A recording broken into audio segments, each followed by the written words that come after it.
Hey, how does someone know they're really saved?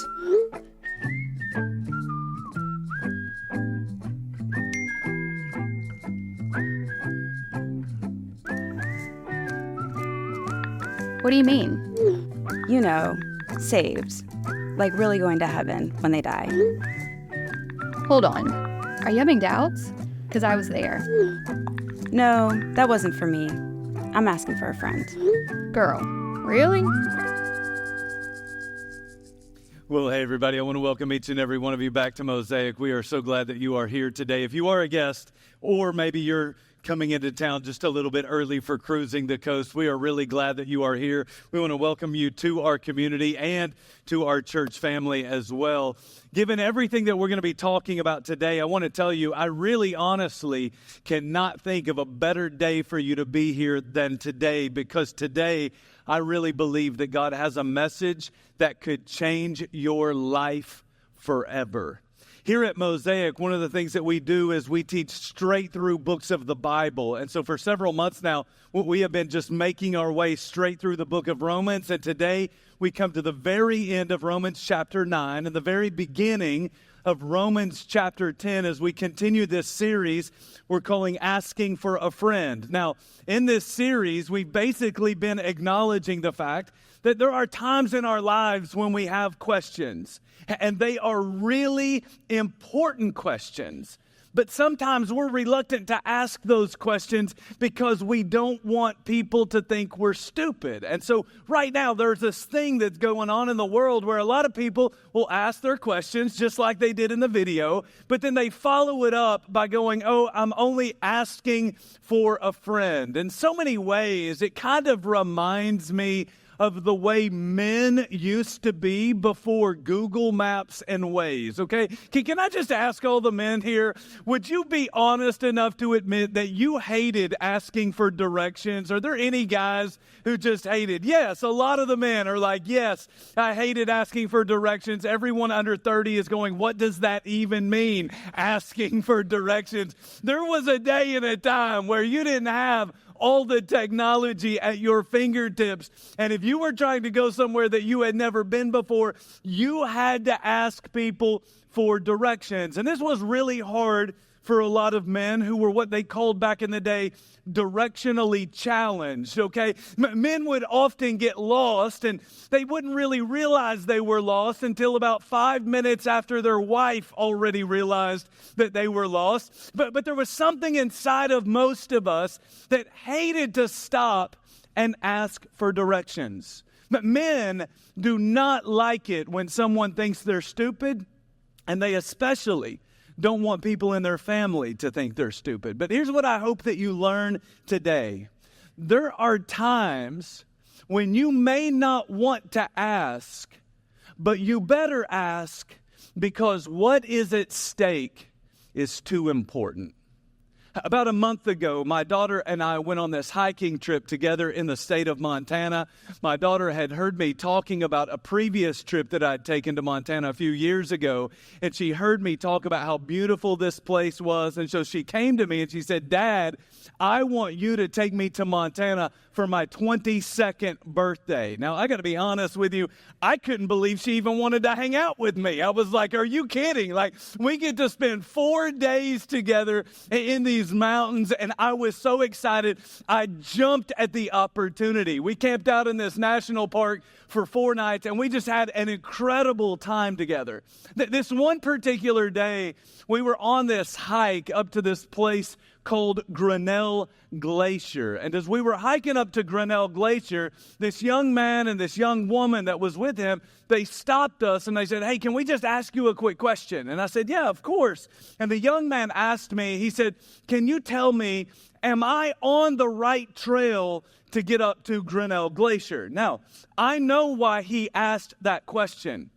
There was one trail that went up to Grinnell Glacier, and then there was another trail that took you over to Grinnell Lake, and then there was a completely different trail that would take you all the way over to the Grinnell Overlook.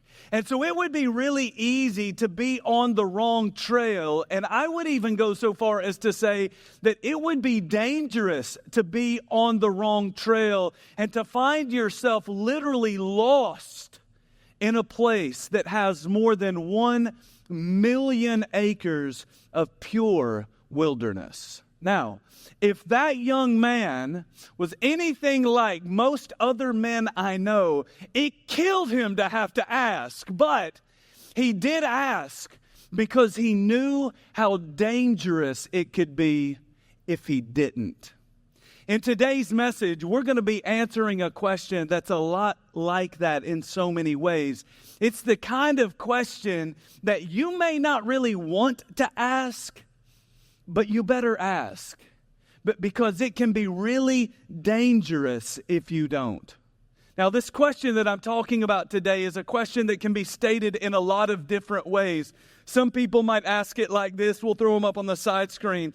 How do I know if I'm saved? That was the way it was posed in the video. But another way of asking this same question is to ask, how do I know if I'm going to heaven when I die? Now, in the pre-service, we ran a poll, and I asked you guys to participate in the poll, and I hope that you did. I have not seen all of the results from the poll, but in the poll, we asked the same question like this. We said, can a person know beyond a shadow of a doubt that they are going to heaven when they die? And I'm really anxious to see what you said. So if you guys could help me out and throw the answers to the poll question up on the side screens. Here we go. Can a person know beyond a shadow of a doubt that they're going to heaven when they die? This was your response. 77.1% said yes, a person can absolutely know. 10.5% of you said no, a person cannot know for certain the answer to that question before they die. And then another 12.4% of you said, I'm not really sure. Now, I want you to think about that for just a minute. Those of you who answered no or I'm not sure, in some ways, you're a lot like that young man who was walking on the trail in Montana. In essence, you're living your life, but there's a lot of uncertainty regarding where this path in life is really going to take you. I know what that's like. I have been on a path at times in my life, and I know that when you don't really know where you're going, it can start to create a little bit of worry. Like you start looking around going, I don't recognize where I am. I'm not sure I've ever been this way before. It can create a little bit of anxiety, and it can even create a whole lot of fear in a person's life. God doesn't want you to live with those experiences and those feelings. Instead, God would want to replace those feelings with a sense of confidence and assurance about where you're going to spend eternity when you die. If you're thinking to yourself, well, that's what I really believe, and I've never felt those experiences or those feelings in my life before. I have no worries. I have no fear. I have no anxiety. I would tell you, you may not feel it now, but there's a good chance that you will feel it someday. That there are a lot of circumstances and times in a person's life when they start to really wrestle with this important question. Some people start to wrestle with this question at the end of their life.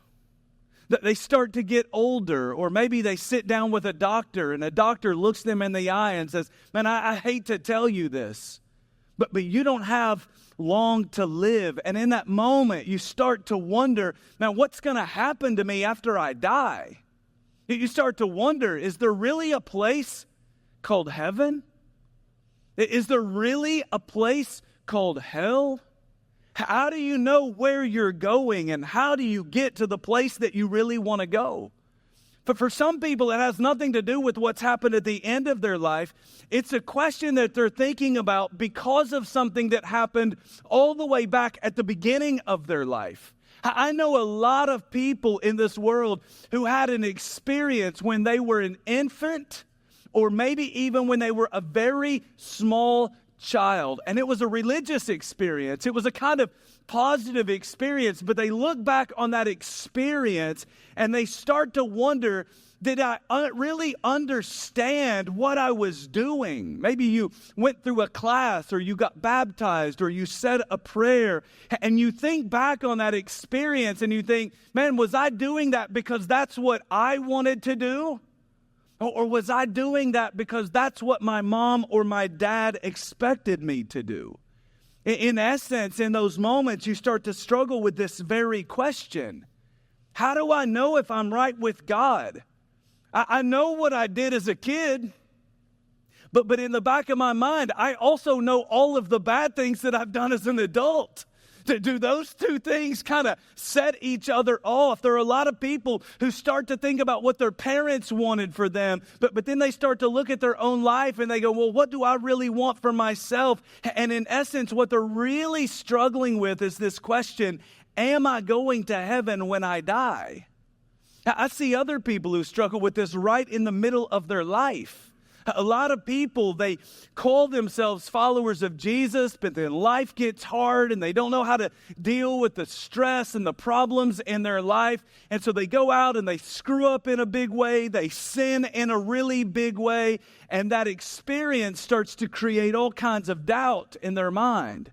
You start to look at their life and think, how can I even call myself a Christian if this is how I live my life?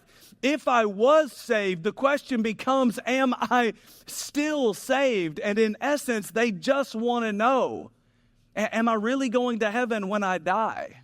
In fact, I think there's at least one other time in a person's life when they think about this question, and it's usually when they hear a message just like the one you're going to hear today. In fact, I'll say this. I know some of you don't believe that pastors have good intentions. Maybe you've had bad experiences with them. But I'm going to tell you, I know a lot of pastors, and I would tell you that most pastors have really good intentions. They don't mean to come across like a used car salesman that's just trying to close the deal. They genuinely care about people. They care about where they're going to spend eternity. And the desire of most pastors I know is that they want people to feel secure about eternity, and they don't want people to be afraid or scared about their eternity. But sometimes pastors get a little carried away. And sometimes they say things that are more hurtful than helpful. In fact, Jeremy and I were talking about this a couple of weeks ago, and Jeremy said, I used to hear pastors who would say it like this. They would say, if you're 99% sure, you're 100% wrong. And I thought, wow, I've never read that in the Bible, but that's an interesting take on eternity. I grew up in a different church, and the church that I grew up in, the pastor would literally say, there are a lot of people who are going to miss heaven by 12 inches. The distance between your head and your heart. And you would hear things like that, and you would start to freak out and be like, wow, I wonder if I'm going to miss it by just 12 inches. And I just want you to know that I'm not big into scare tactics. But I am really, really serious about this question. And I hope that you will take it seriously too. When we deal with topics like this, I want you to know my goal is not to scare you, but my goal instead is to prepare you. I'm not going to say anything today that is designed to stir up doubt. I only want to say things to you that are very, very clear so that you can be absolutely confident and certain that you are on the right path and that you are going to heaven when you die. With that being said, I want you to listen to what the Apostle Paul wrote in Romans chapter 9, starting in verse 30. He said, what then shall we say? That the Gentiles who did not pursue righteousness have obtained it, a righteousness that is by faith. But the people of Israel who pursued the law as a way of righteousness have not attained their goal. Why not? Because they pursued it not by faith, but as if it were by works. They stumbled over the stumbling stone, as it is written, see, I lay in Zion a stone that causes people to stumble, and a rock that makes them fall, and the one who believes in him will never be put to shame. In these 4 verses, Paul is talking about 2 very specific groups of people. He calls them the Jews and the Gentiles. Now, in his day, he knew that they all wanted to go to heaven when they died. That was their goal. But Paul says that one of those groups attained their goal and the other group did not attain their goal. And we all need to know why. Why is one group going to spend eternity with God? And why is this other group that Paul is talking about going to spend eternity separated from God? Well, why is one group of people going to end up in a place that the Bible calls heaven? And why is this other group of people going to end up in a place that the Bible calls hell? Paul says that these 2 groups of people tried to accomplish the same goal, but they took 2 different paths to get there. There are a lot of people in our world today who think that people are on different paths, but in essence, we're all going to get to the same place. And so they might say it like this: there are some people who are on this path called Judaism, that there are other people who are on a path that we would call Islam, that there are others of us who are on a path called Christianity, and there might be other people who are on a completely different path, and we'll just let them call that path whatever they want to call that path. But at the end of the day, we're all going to end up in the same place, and we're all going to live happily ever after. In fact, I would tell you that that's not just what a lot of people in our world think. Apparently, that's what the Pope now thinks. In a trip to Singapore just last month, Pope Francis made headlines when he claimed that all religions are a path to God. He would go on to say in his remarks that different religions are really comparable to different languages that people use to try to reach out to the divine. Now, I am not going to ask you to take my word over the Pope's words, because here's what I know. The Pope has a lot more credibility in the world's eyes than I do. But what I would say is that you should take Paul's words over the Pope's words, and you should certainly take Jesus' words over the Pope's words. If Paul were alive today, the Pope would be getting a letter from the Apostle Paul, okay? And the reason that he would get that letter is because the Pope is now leading 1.4 billion people to believe something about eternity that simply is not true. Paul would say to the Pope, it doesn't work that way. And Jesus would also say to the Pope, it doesn't work that way. In John chapter 14, verse 6, Jesus said it like this. He said, I am the way and the truth and the life. No one comes to the Father except through me. There aren't many ways. There is one way. That's why Paul said that sadly, the Jewish people who were his own people, they did not attain their goal. But the Gentile people, they did attain their goal. I'm telling you, the path you choose will determine the place where you spend eternity. And you need to give a lot of thought as to how you yourself are trying to attain this goal of going to heaven when you die. And so Paul says in verse 30 that the Gentiles, they did attain their goal because they found a righteousness that is by faith.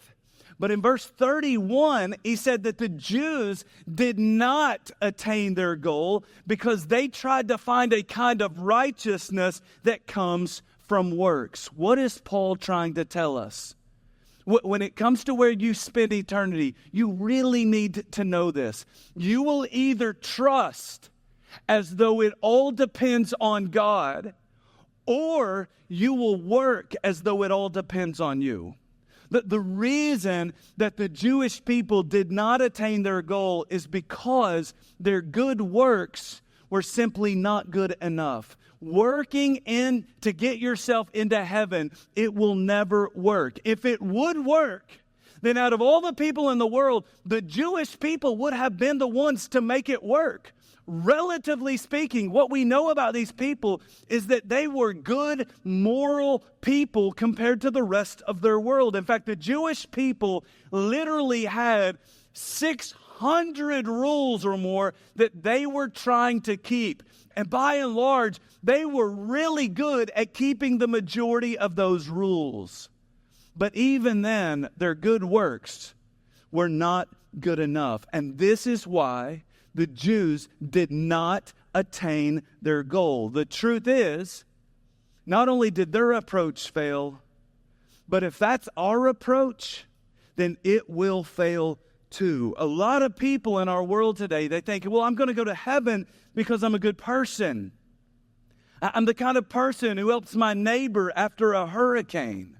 I bring some supplies to the church. I serve in the church. I've given money to the church. I'm a good spouse. I'm a good parent. In essence, they are working as though it all depends on them. And that doesn't work, no matter how hard you may work. In fact, look at the next two verses that Paul gives us at the beginning of Romans chapter 10, verses 1 and 2. He said this. He said, brothers and sisters, my heart's desire and prayer to God for the Israelites is that they may be saved. For I can testify about them that they are zealous for God, but their zeal is not based on knowledge.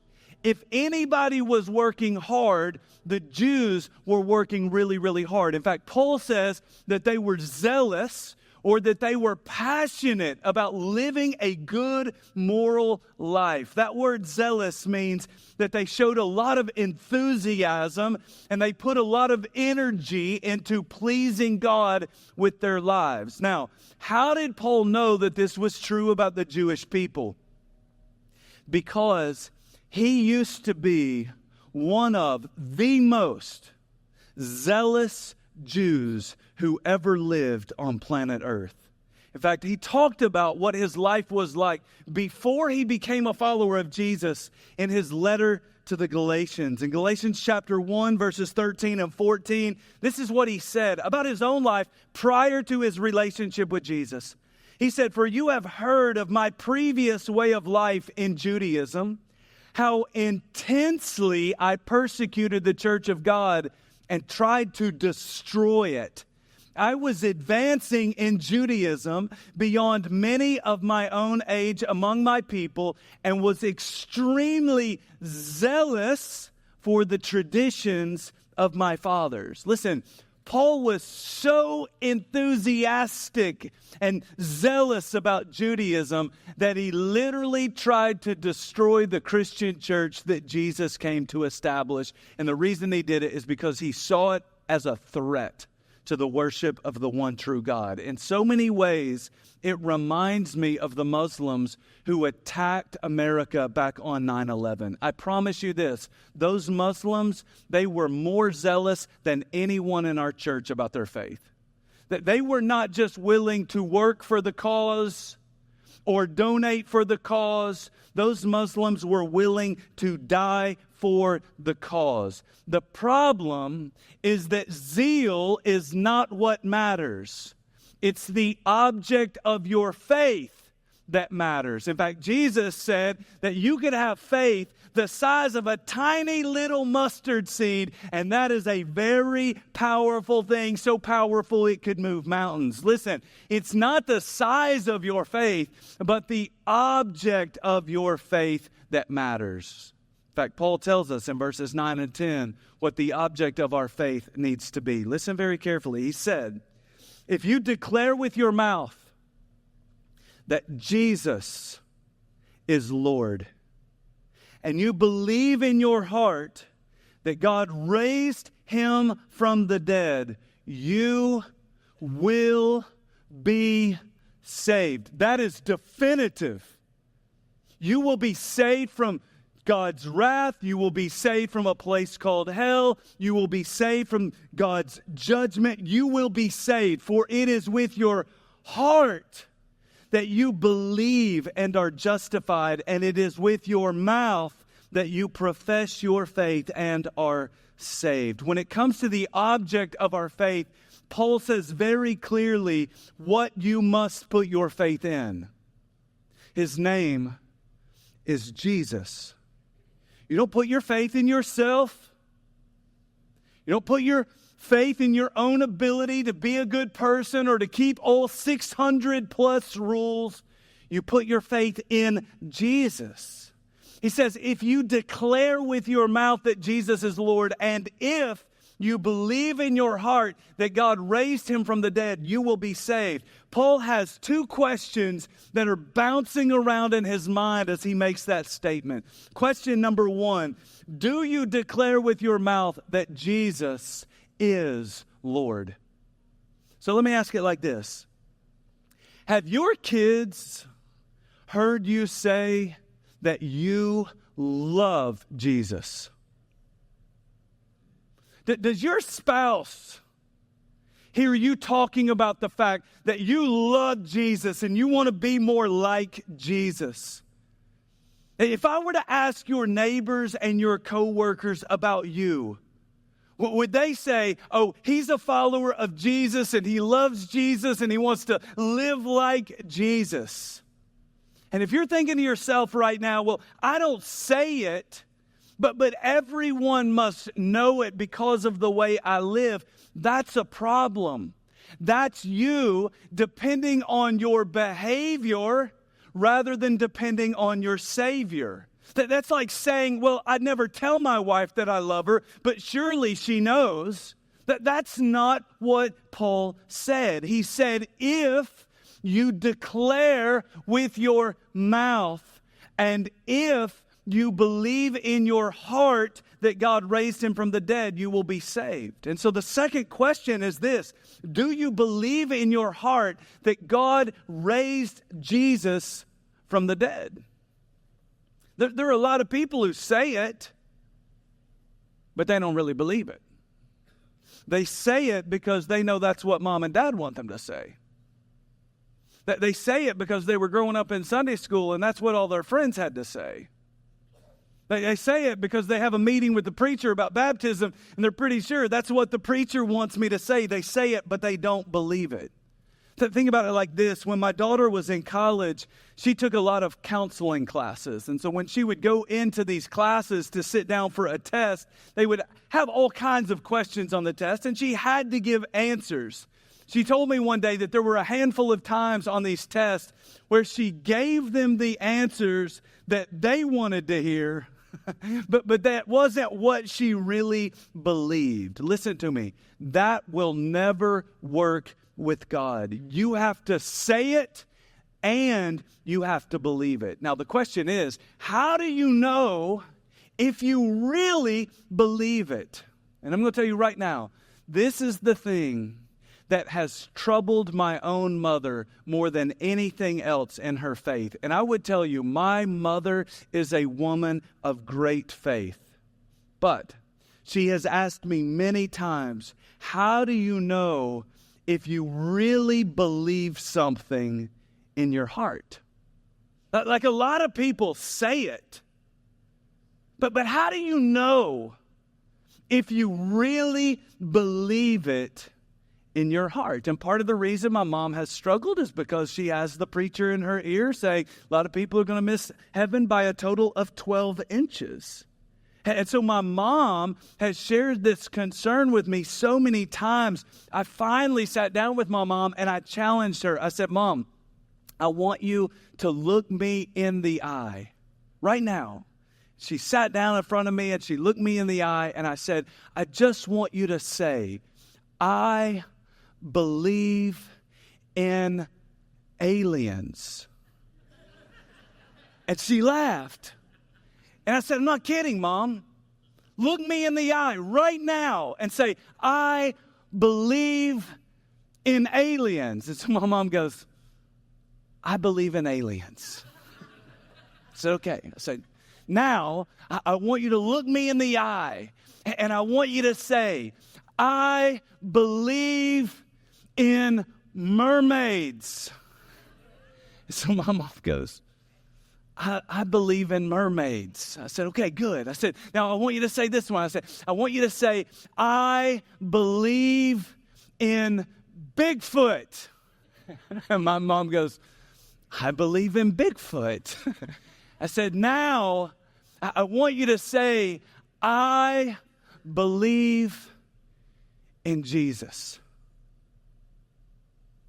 I believe that Jesus died on a cross for the sins of the world. I believe that Jesus was buried in a physical tomb.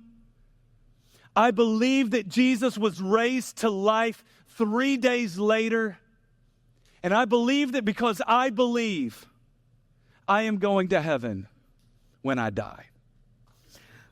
I did not even have to ask her, because I could tell that she could feel all the difference in her heart. Listen to me, if you feel the difference, then you're not just saying it, you really do believe it.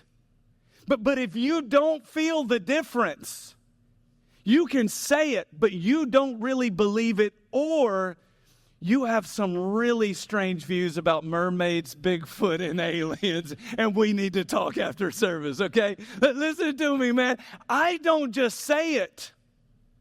I really do believe it. I believe it because there were 12 men who followed Jesus everywhere he went for 3 years of his life.